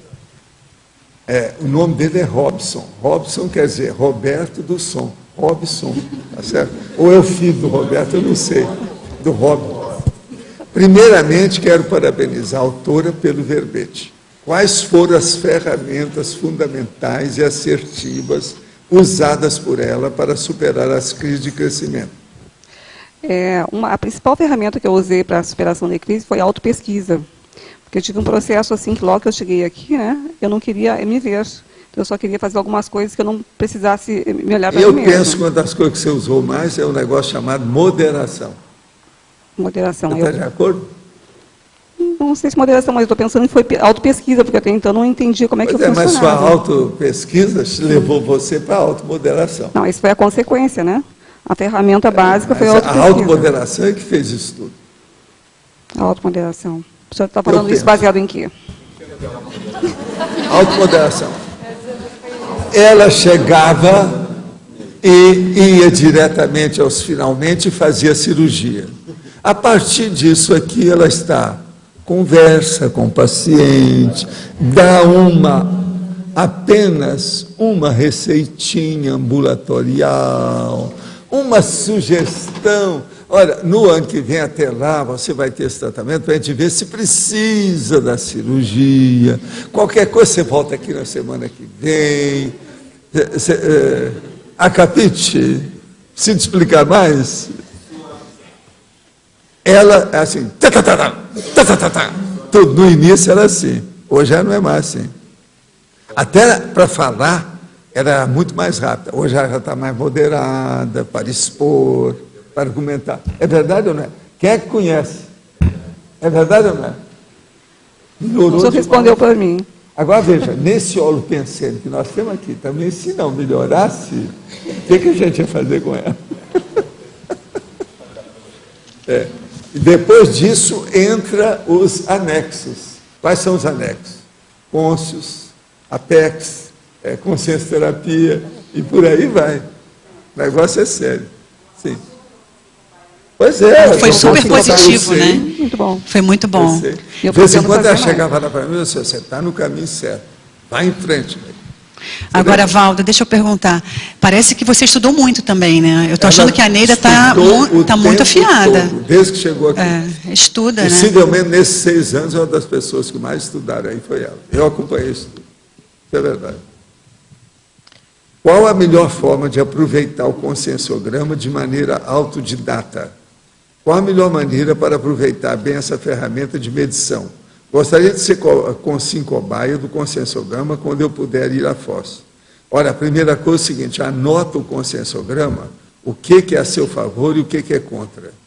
Coloca o mais se você já superou. E coloca o menos, que é só um tracinho, se você ainda não superou. Isso aí já vai te dar uma ideia do que é. E outra coisa, quando você aparecer aqui para ser cobaia, já vem com a escolha de qual é a folha que você vai enfrentar, possivelmente, não é isso? Cobaia aqui no CAEC todo mês, tá? É um projeto que a Conce está organizando, vai ser o primeiro sábado de cada mês, aberto a todos daqui de Foz e fora de Foz também, então se organizem, né? Então, a partir de outubro? A partir de dezembro. Dezembro. Dezembro, tá ok? Tá, então, tá bom. E em novembro tem o curso, com o cobaia. Ao lembrar da maneira como eu me vi antes de retornar à conscienciologia e da minha visão pessoal de hoje, a impressão de que a visão que eu tinha de mim mesmo era melhor no passado. Essa aparente sensação de que antes eu parecia melhor é devido à crise de crescimento, à melhoria da minha autopercepção ou ainda a noção de que a minha autoimagem está mais próxima da realidade. É tudo isso, as 3 coisas que você falou, de pleno acordo. Agora, a mais séria é a última, é a sua noção de que a imagem, a autoimagem, está mais próxima da realidade. Isso aí mostra. Todo mundo tem que dar um descontinho, né? Esse desconto é favorável. É uma correção, retificação. Embora a crise de crescimento em si, mesmo com os percalços envolvidos, possa ter conotação de maneira geral mais positiva, a necessidade de ocorrer a crise para haver o crescimento é nosográfica, pois a consciência não antecipou a problemática, faltou experiência. Faz sentido? Faz. Mas nós não podemos basear nisso para falar para o povo. Seria também muito cáustico, muito excessivo demais. Poderia expor sua opinião sobre o filme Nosso Lar, que estreia nessa próxima semana? Eu ainda não vi o filme.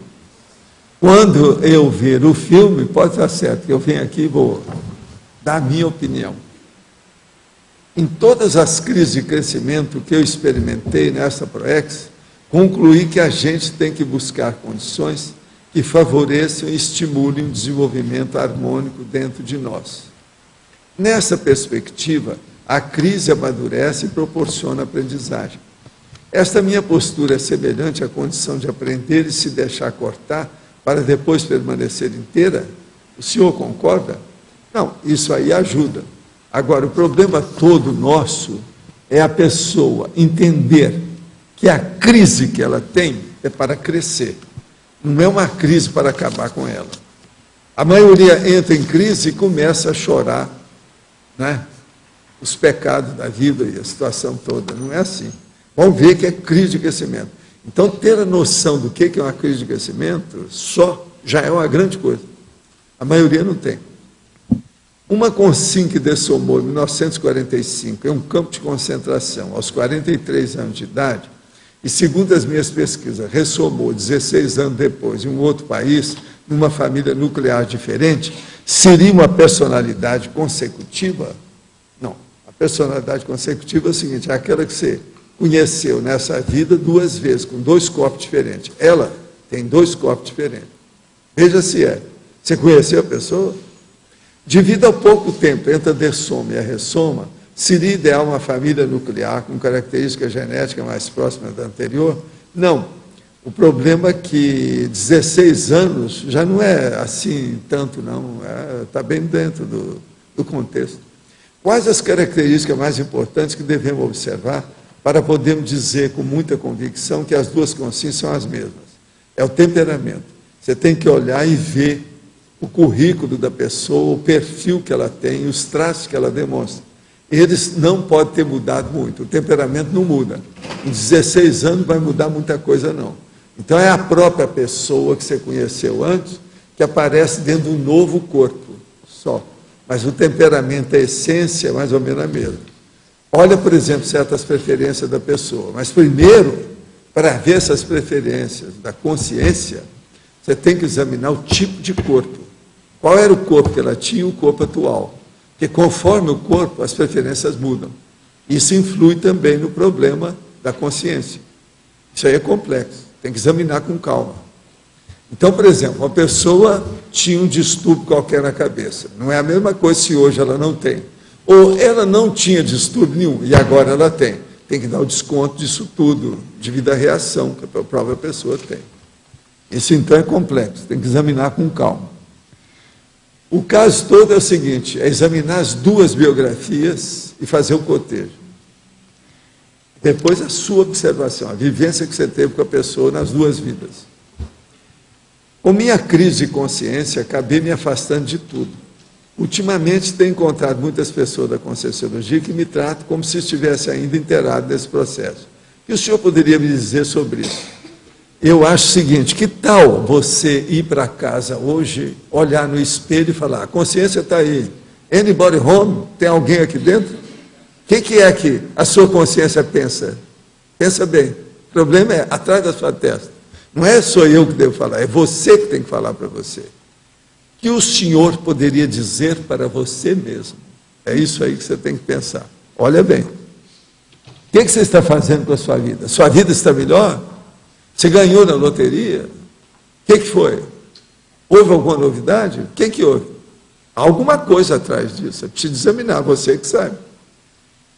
Quando faço a técnica do estado vibracional por muito tempo, me sinto solto do corpo, mas não o suficiente para sair. Não sei dizer se já é uma descoincidência. O estado vibracional faz projeções? Qual a melhor maneira para tirar proveito desse meu desencaixe para me projetar? O estado vibracional é a base de todo fenômeno parapsíquico ou parafático. Então, examine. Ele pode ajudar, sim, a pessoa a sair do corpo, a exteriorizar a energia, a ter clarividência viajoura, a ter tudo isso por aí afora. Outra coisa, a ter vidência facial, no acoplamento energético. Tudo isso, ele ajuda tudo, ele é a chave do processo para a pessoa dominar a energia. E a energia é a base para a pessoa entrar nos fenômenos parapsíquicos. Esse é que é o caminho. Você está começando, insista e anote as suas coisas todas para você crescer mais depressa. Você vai corrigir as suas abordagens erradas. Tem que registrar para saber. Aqui no ar. Olha, aqui. Obrigada. Com relação a crises constantes, você ainda tem crises constantes? Tenho. Todo dia. Todo dia eu vejo burrice que eu cometi. E recente. É mesmo? Estudei crise. Agora estou sempre me corrigindo. Eu, há muito tempo, deixei de ser rígido com vocês. E sou rígido comigo. Mas, mesmo assim, tem gente que acha que eu sou muito exigente ainda. Isso faz parte do serviço, né, João? Faz parte. Mas é o que eu faço. Eu estou perguntando isso porque está aqui na Agora, quais são as crises que eu tenho? As crises que eu tenho. Eu levo tudo em consideração, todos os detalhes, entende?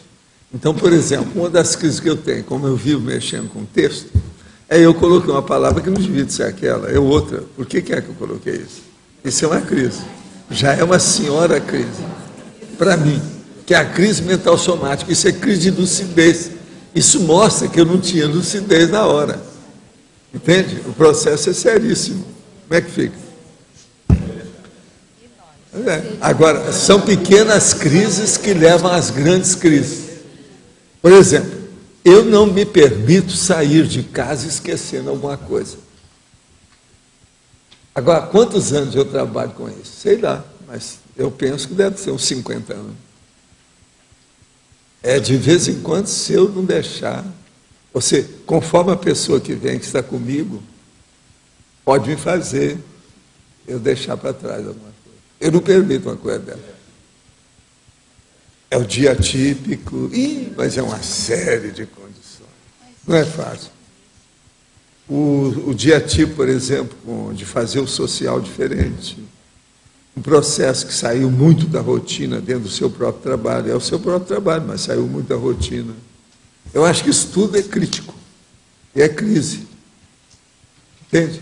Eu quero entender tudo que eu tenho em torno de mim. Por exemplo, se me colocassem na cadeia e eu ficasse numa masmorra há muito tempo, eu teria muita coisa para estudar, lá dentro, só da masmorra. Eu ia querer estudar tudo. O risco que está na parede, o bichinho que aparecer, a pulga que veio, a barata que deu lá, o rato que fez barulho, o outro que passou na rua. Eu queria entender isso tudo dentro daquele micro-universo. Isso tudo, para mim, é crítico.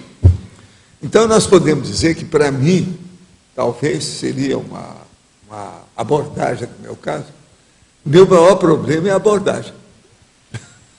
Isso é a maior crise que eu tenho. É a abordagem. Uma abordagem incessante, contínua. E outra coisa, tendente a ser evolutiva, que ela amplia em qualidade e quantidade. Agora, outra coisa, isso me dá uma paz consciencial violenta. Por isso que chega na mega euforização. Eu não preciso de fazer a mega euforização com as energias, minhas ideias fazem. Você entendeu ou não? Isso aqui eu ainda não falei para vocês, isso aí vocês têm que pensar com o tempo para ver. Vai chegar um dia que vocês não precisam de fazer estado vibracional. Ele é normal para vocês. Foi assim que eles me falaram quando eu era rapaz. Eu olhava para mim e falava assim, será que nessa vida eu consigo isso? No entanto, há algum tempo depois, uma década depois lá, eu já estava fazendo isso. Então o negócio não é tão difícil. Por isso que é que eu falo, o processo é insistir. Aqui na existência humana, uma das coisas que eles mais falam para insistir é jogar na loteria. Insista, não desista, porque se a pessoa não julgar, ela não ganha nunca. Isso é o óbvio. Mas eu digo para vocês, insista, não desista de agir corretamente, de pensar corretamente, de ter retilinearidade da pensionização. Eu acho que a base toda é essa. Tudo que nós falamos aqui, o resumo é esse, a síntese é essa. Não tem outra. Isso é a cosmossíntese da história. Você entende?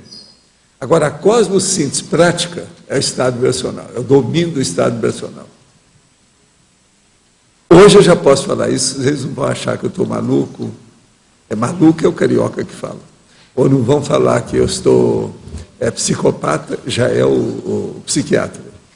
Não vão falar que eu estou senil, esse já é o tanatólogo. E por aí vai, cada um fala de um jeito, não é isso? Mas fala.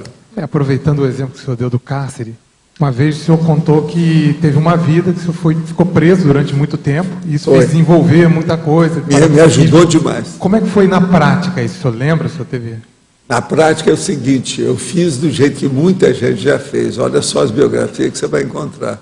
Os caras que estiveram presos e que escreveram o livro. Agora, o que se passa? Uma boa parte escreveram besteira. O próprio Hitler escreveu o Mein Kampf, que é terrível, uma bobajada, é baratrosférico total. Mas ele escreveu com raiva. Você tem que entrar na cadeia, eu estou dando a dica, se algum de vocês for preso amanhã, entre na cadeia, abençoando o universo. Tudo tem sua razão de ser, com muita alegria. Lembre-se, parece que você está no bloco carnavalesco.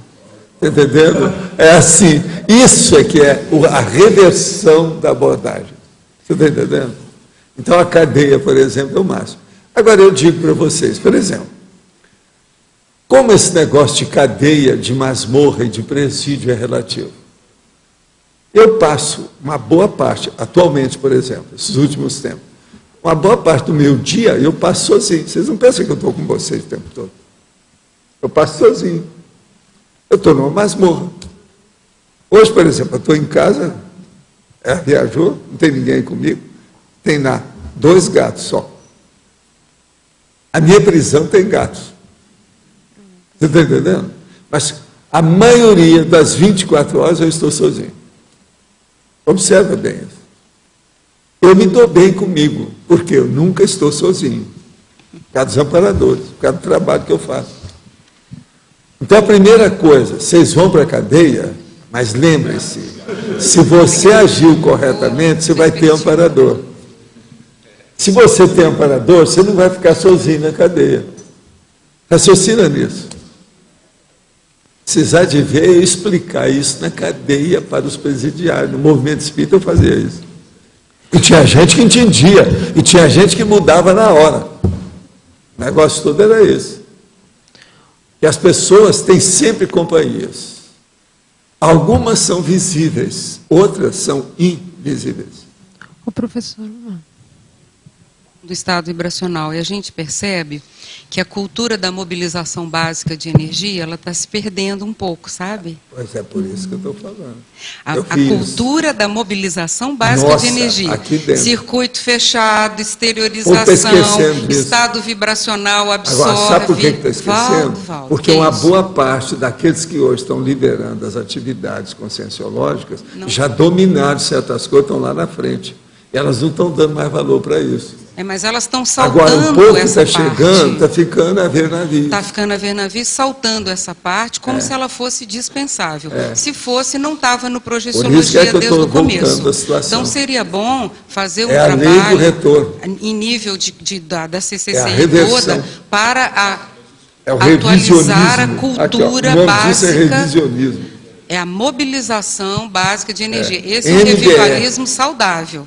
O cara, a primeira vez que a gente falou nisso, falou assim, que isso é um partido político? É a MBE, o movimento brasileiro o partido de da MBE. Da esteticologia. A gente vê, Valdo... para melhorar a cara. Eu falei com ele na ocasião. A gente nota que os professores que foram formados com essa base, eles têm um domínio maior da energia, eles têm um domínio até da didática na sala de aula, que é diferente. E os que saltam essa parte, passam direto para improvisações, eles não têm o mesmo domínio de campo. A gente observa isso, fica claro. Mas agora eu quero entrar o que pode fazer para isso, Valdo? Eu vou trazer vários verbetes aí sobre o MBE. Marlo, agora em outubro vai ter uma série de cursos da Reaprendência, e um dos cursos é sobre MBE. Eu acho bem, chega em bom momento e que outros cursos também promovam a cultura, porque as pessoas não sabem nem fazer as consignas para dar o comando do trabalho com a energia. Isso é importantíssimo. Professor, eu queria fazer aqui no B, aqui. É B? É B. Ô, professor, eu queria saber, para a evolução, o que é melhor para a pessoa evoluir? Ela assumir os trafores ou ter autoconhecimento em relação aos trafares? Ou depende de cada caso? As duas coisas. Igual o brother, só que ela perguntou, é aqui do B, o B está junto dela, não? Se fosse uma cobra, tinha pego. Mas, olha, é tanto uma coisa quanto outra. Sabe como é que é? Na hora. O processo todo é esse. A gente tem que ver o que é. O que predomina? É a pessoa que vai saber, né? Como é que faz. O que predomina? O que predomina na sua vontade? O que predomina na sua intenção? O que predomina atualmente nas deliberações que você tomou essa semana? Isso aí é que é importante. Vamos pensar. Caminha por aí. Valdo, sim. Aqui na letra A, tá? Me diga uma coisa, você poderia falar um pouquinho mais sobre as palestras que você dava nos presídios, na época do movimento espírita? O caso todo é o seguinte, no presídio a gente levava aquilo que o povo pedia. Então, levava às vezes doce, que o negócio era mais... Eu trabalhei com isso mais lá em Minas Gerais. Então, era mais comida de mineiro, aquela coisa toda que o povo gosta, etc. Tal. E a gente, então, eles iam perguntar as coisas, a gente fazia uma análise dentro do processo geral da situação. Não só psicológica, mas uma coisa maior dentro do problema da consciência. E ver o caso particular daquela pessoa que estava lá. E as hipóteses possíveis de melhoria daquilo. Agora, a gente trabalhava com isso, mexia com advogado, para fazer intercessão, ver. Porque, às vezes, numa cadeia, você vai encontrar um monte de gente num presídio que eles já podiam estar na rua. Mas está faltando o problema, porque a justiça do Brasil, ela anda a passo de tartaruga. Tudo é muito devagar. E é muito material. Mesmo no interior é assim. Então, o processo todo é você se afinizar com a pessoa, ela ter confiança em você, ver como é que é. Agora, não é fácil. A gente não pode deixar qualquer pessoa entrar em presídio para ajudar, não. Tem que ter uma infraestrutura, a pessoa saber como é que faz isso. Entende? É um perigo. Tanto homem quanto mulher. Se uma mulher, por exemplo, ou um homem entrar muito bem vestido, tudo arrumadinho num presídio, isso é um problema. Tem cara tudo doido, ele pode avançar em cima de você, né? Por interesse sexual. Seja homem ou mulher, essas coisas todas ocorrem. Então é preciso ter muito cuidado, saber como é que são as coisas, o modo de falar, de usar a situação toda. Agora, eu acho que é um trabalho sério. É esse de presídio. Agora, hoje, o que eu vejo o trabalho mais sério é melhorar os presídios do Brasil, o modo do penitenciário nosso, que está tudo errado, né? Tudo furado. Sabe, reformular isso tudo, dar um jeito. Agora, eu penso muito nesse povo todo. Você sabe que eu fazia as minhas projeções, principalmente na década de 70, muitas delas se passavam em presídio. Eu saía do corpo para ver se acalmava os caras, com energia. O Talmal me ajudava muito nisso. O Talmal gostava muito de trabalhar em presídio, extrafisicamente. E outra coisa também, nós, às vezes, entrávamos muito assim na zona rural, para atender gente isolada na zona rural, fora do corpo. Eu tenho uma certa tendência que eu mesmo não explico bem por que é que eu sou assim.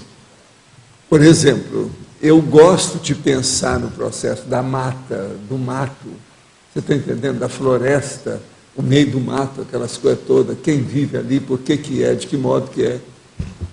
Uma das coisas que a gente tem que você vê muito disso é a hora que você está andando num ônibus, por exemplo, aquilo é algumas horas de ônibus, então você vê o campo, vê uma fazenda lá no fim, passa, aquela paisagem muda. Esse ambiente tem alguma coisa comigo. Agora, é muito estranho pelo seguinte, eu não fui criado nesse ambiente, eu fui criado na cidade. A gente saía da comarca, ou da zona mesmo, urbana, para ir para a zona rural, mas pela vontade da gente. Mas eu não fui criado em fazenda. Entendeu? Nas minhas retrocognições, eu também não trabalhei com isso nesses últimos séculos.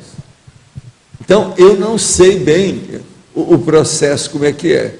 Eu tenho uma dedução que talvez seja devido ao processo da energia, do fitoectoplasma.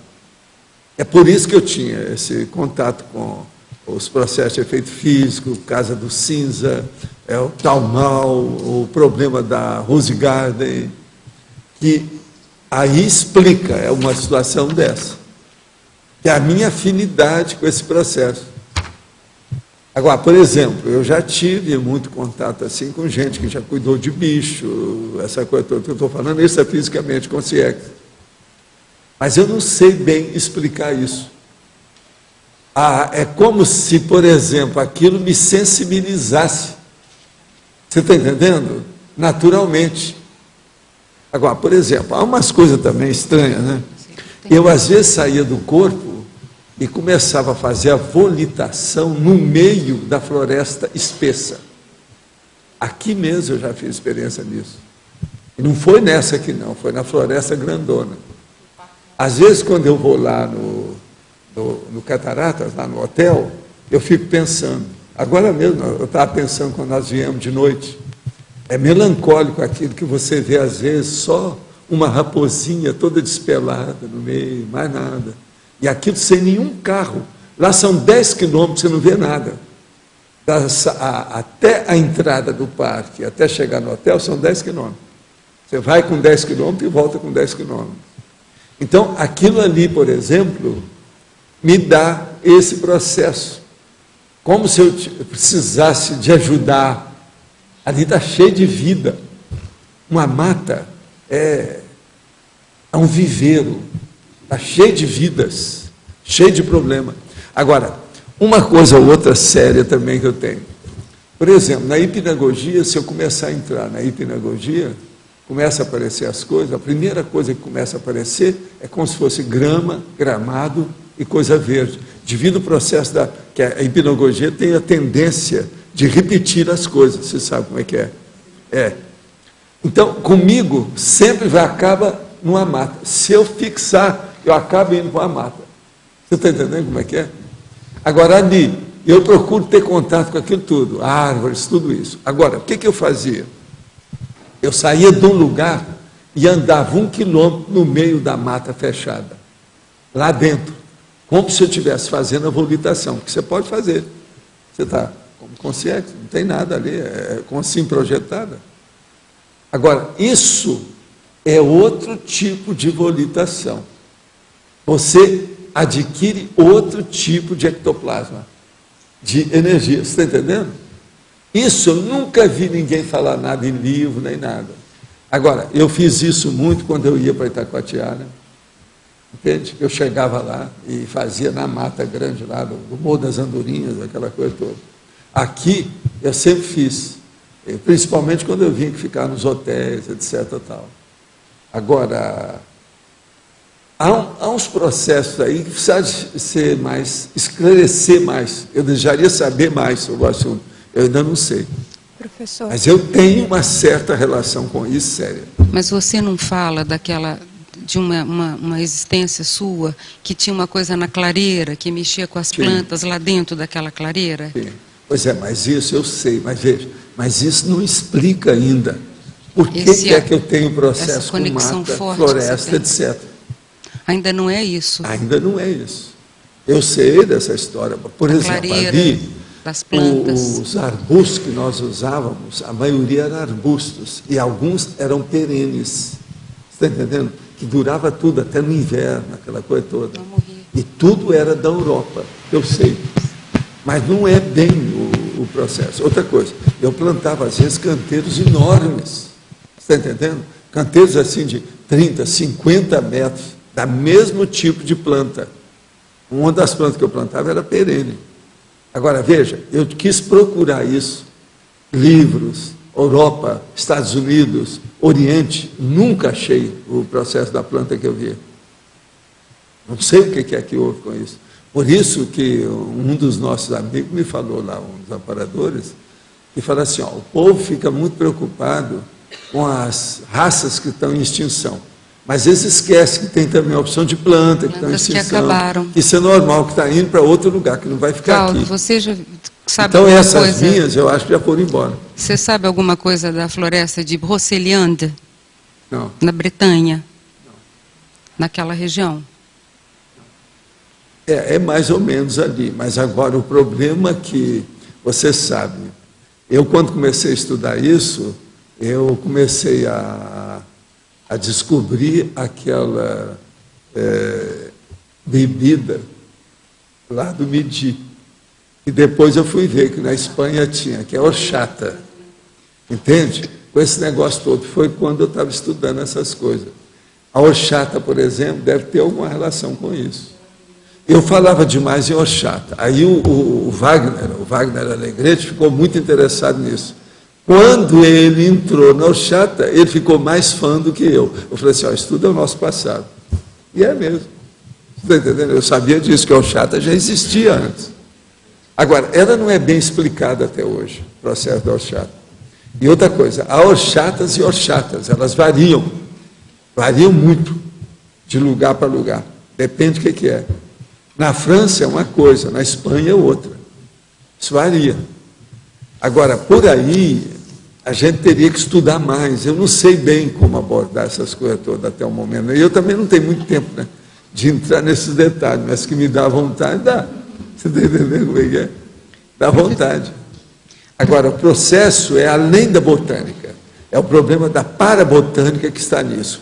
Por exemplo, a hora que você reúne, que tem uma mata fechada, aquilo é uma compactação de energia. E o processo do ectoplasma, o fitoectoplasma, é o mais forte que tem ali dentro. E tudo isso eu sei. E parece que eu tenho afinidade para isso, do jeito que o tal mal tinha, do jeito que a Rose Gardner tem, você está entendendo? Do jeito que aquela que eu chamo de Heliotes tem. Agora veja, por que é? Eu estou sempre enrolado com essa turma. Você está entendendo? Agora, por exemplo, eu perguntei uma vez para eles, esses negócios dos devas, qual é a relação que a gente tem? Eu falei assim, todo mundo tem relação com devas. É só falar isso. Quer dizer, não definiu nada, não explicou nada, não disse nada. Eles me dão resposta do jeito que eu dou para vocês. Eu estou aprendendo. Estou aprendendo. Professor, o que você queria falar? O que o Ivo estava falando, na questão da prisão. Eu queria saber que na época em que o senhor esteve nas masmorras, se o senhor já tinha projeção consciente, porque isso muda a abordagem, que era a questão que o senhor estava falando para a Érica. Isso tudo muda. Mas o problema é que a ideia da gente era menor, né? Havia muito processo assim, provinciano na cabeça, muita bobagem ainda de bicho. Mas eu tinha. Muita coisa disso. Agora, sempre dava para ajudar. Agora, você tem que lembrar que antigamente as coisas eram muito sujas, sem asepsia, não tinha higiene, não tinha nada. Isso aí piorava muito a situação. Então, todo mundo era casca grossa, querendo ou não. É sujeira. Havia mesmo, o processo é muito sério disso. Mas o senhor já naquela época O abordava... povo da cadeia que tinha mais casca grossa. Hein? Já naquela época o senhor abordava pela racionalidade? O senhor já ia... Pela racionalidade, mas procurando o processo extrafísico para ver como é que era. Uma das coisas, por exemplo, eu tive várias vidas, eu mexi, na verdade, com isso que chama fitoterapia hoje. Está entendendo? É tanto que lá em Uberaba, no meu consultório, eu dava ainda orientação nesse sentido. Tem coisa que funciona. Até hoje eu uso, quando precisa. Por exemplo, eu uso boldo do Chile, para algumas coisas. Quando está muito frio, a bebida que eu tomo, você está entendendo como é que é? Para certas coisas, às vezes, é o boldo quente, sem açúcar, sem nada. Eu acho o máximo. Pelo que eu consigo E perceber... para mim me faz bem. Agora, preciso de ver, né? Que ele dá uma série de condições no corpo da pessoa, do ponto de vista gastrointestinal, tudo isso. O que é? Nessa questão da crise, né? Que era o que a Érica estava abordando, o senhor pega qualquer crise ou qualquer questão que possa, né, vir a afetar, como é o caso de uma masmorra, uma condição ruim, através do conhecimento, tira partido daquilo. Você dá a volta por cima. É aquilo não sofre que com aquilo. Lá no Instituto a turma via. Não, o Valdo é o seguinte, qualquer coisa que ocorre negativo, ele dá a volta por cima com um ponto a mais. A hora que você sai. Então, me atiraram na sarjeta. E eu não venho para o passeio. Eu fico no primeiro andar. Você entendeu, não? Sim, eu lembrei daquele psiquiatra que o senhor trouxe aqui uma vez, que ele falava da questão que ele passou no nazismo, no campo de concentração, que ele ficou, e ele começou a anotar tudo aquilo, e depois ele escreveu no livro. Ele sofreu menos, e ele fez aquele estudo, Lógico, que a pessoa mas sofre tem muita menos. gente que fez isso. A prisão é um recolhimento intelectual para criar autoria, né? É o escritor. Isso aí é normal. Mas isso, através do século, todo mundo fez isso. mas a maioria da população, ela sofre com a condição, ela não consegue superar Mas aquela hoje tem outra parte coisa. A prisão hoje é muito pior do que antigamente, por incrível que pareça. Pior por quê? Porque tem gente demais. A superlotação. É o que eu escrevi lá no Homo Sapiens Reurbanizados, no Pacífico, que eu estou falando disso. A superlotação é um negócio seríssimo. E o governo, ainda não conseguiram tomar conta disso, não viram. Agora, eu queria fazer uma pergunta. Quando o senhor ia nas prisões, o senhor chegou a abordar aquela questão da pessoa, quem está preso era o corpo e não a consciência? O senhor chegava a abordar com algumas pessoas? E outra coisa também é ver a doença da pessoa, que ela estava lá dentro doente. Então, você examinar a relação da doença com a prisão. É muita gente doente lá dentro. Não dava para doenças crônicas, por incrível que pareça, isso existe. Você vê que nesses seriados americanos, eles não falam muito da doença da pessoa que é presa. O senhor diz da por doença exemplo, mental... às vezes a pessoa tem psoríase. Você nunca viu falar que o cara está com psoríase lá dentro? Tá. Então, essas coisas tudo a gente via na cadeia. O senhor fala de todos os tipos de doença, física e mental também. Você tinha que fazer uma abordagem conjunta para ter uma cosmovisão daquele caso. Para abordar. Tenho 19 anos e não tenho vontade de cursar nenhuma universidade porque vejo que o ensino é artificial e programado, não dando espaço à singularidade e conceitos como o princípio da descrença. Sinto-me diferente desse mundo, pois a vida para mim tem um sentido muito maior do que o que as pessoas veem. Recuso-me a estudar o que o mundo estuda por padrão e me recuso a viver para o capitalismo. Lamento o fato dos outros não enxergarem a vida como eu e vocês enxergam. Infelizmente, não tenho condições de cursar no IPC por motivo financeiro e problema de aceitação familiar. Por motivo financeiro, você está desdizendo o que você acabou de falar lá em cima. E você falou que não está de acordo, e me recusa a viver para o capitalismo. Você não está vivendo para o capitalismo correto. Você não se devia viver para o capitalismo selvagem. Mas você devia ter dinheiro para, se precisar vir afora, já ter. Isso aí mostra que você está incoerente. Aqui, infelizmente não tem condições de cursar no IPC por motivo financeiro. Diz tudo que está falando lá. Entende? Me recusa a viver para o capitalismo. Tenho muita vontade de aprofundar o estudo do extrafísico. O que devo fazer? Como descobrir minha proex? A primeira coisa é a seguinte, você vai entender uma coisa. Você é daqueles que estão querendo arranjar o problema da missão da pobreza. Então você fez o voto de pobreza. Isso é burrice.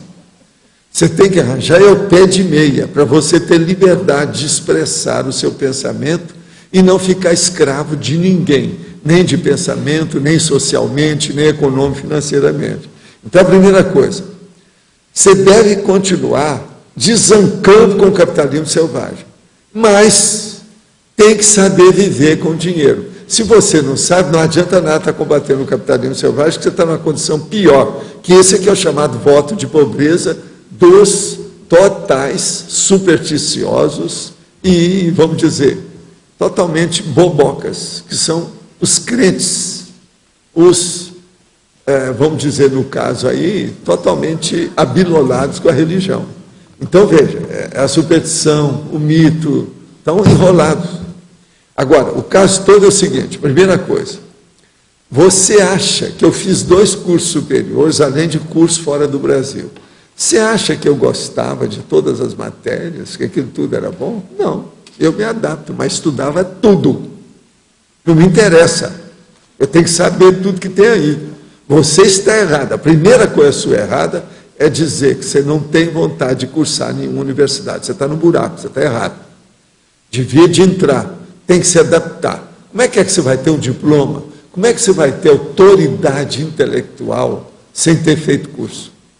O que é que nós estamos falando para todo mundo aqui? É todo mundo entrar no mestrado, no doutorado. Nós já temos dezenas de pessoas aqui assim. Isso é muito importante para a pessoa falar olho no olho. Aqui, ó, da boca para o ouvido, olhar dentro do olho da outra pessoa de igual para igual. Porque senão, como é que fica? Os PhDs, a pessoa não precisa ser PhD, nem PhDiva, mas precisa saber alguma coisa. Como é que é isso? Se ela não tem diploma, o que vai adiantar? Então, a educação formal, ela é inevitável e insubstituível. Agora, a educação autodidática, ela tem que ser para o resto da vida. Isso é que é o ideal.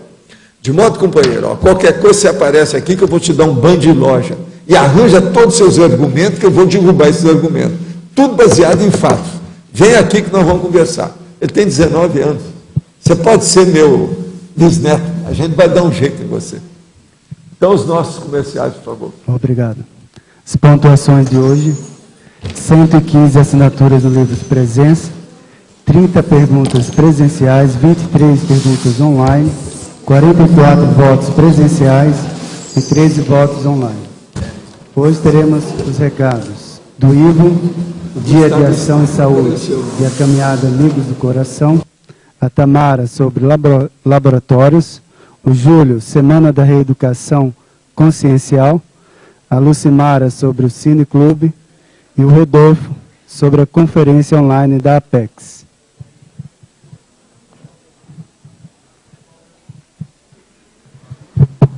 Pessoal, muito boa tarde a todos. Dia 7 de setembro, feriado da Independência, nós vamos ter o Dia de Ação em Saúde Consciencial, com várias atividades com gratuidade lá no campus da OIC. Nós vamos ter palestra de primeiros socorros, palestra sobre liderança feminina, palestra sobre antibagulismo energético com a professora Kátia Arakaki e atividades consciencioterápicas, como bioenergoterapia e atendimentos consciencioterápicos pontuais. Então, estão todos convidados para participar lá no dia 7 de setembro. Antes do dia 7, nós vamos ter também uma atividade que é a Caminhada Amigos do Coração, estou até aqui com a camiseta, e nessa atividade, que é promovida pelo discernimento, que também visa aí a promoção à saúde, nós vamos ter aí, lá no discernimento, às 8h30 da manhã, de amanhã, do dia 5 de setembro. Um detalhe que é importante para a pessoa participar dessa caminhada, o preço aí é R$30 para adquirir essa camiseta e poder aí fazer atividade física. Ok? Agradeço a todos.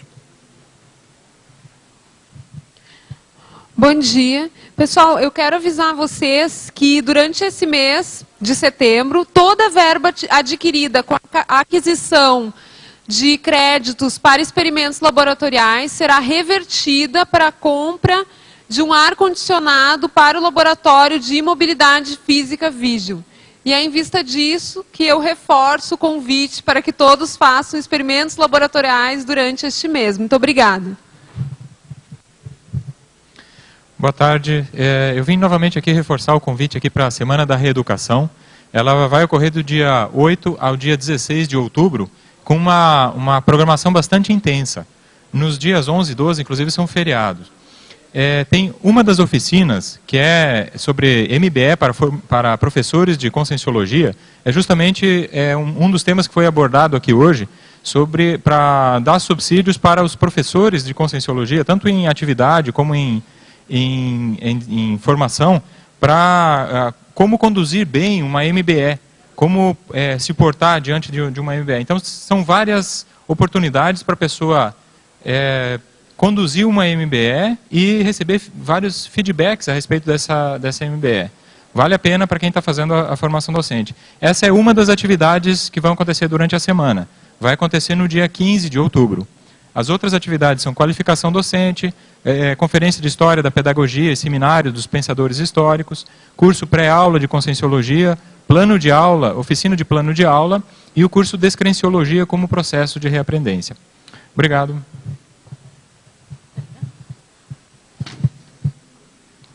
Boa tarde. Amanhã às 20h30 no discernimento, o Cineclube passará o filme Mãos Talentosas, a história de Ben Carson, que conta a história de um doutor que em 1987 fez uma operação de gêmeos siamês unidos pela cabeça, né? terá duração de 90 minutos. A entrada é de R$ 2,00 e o lanche é R$ 3,00. É opcional o lanche. Obrigado, boa tarde.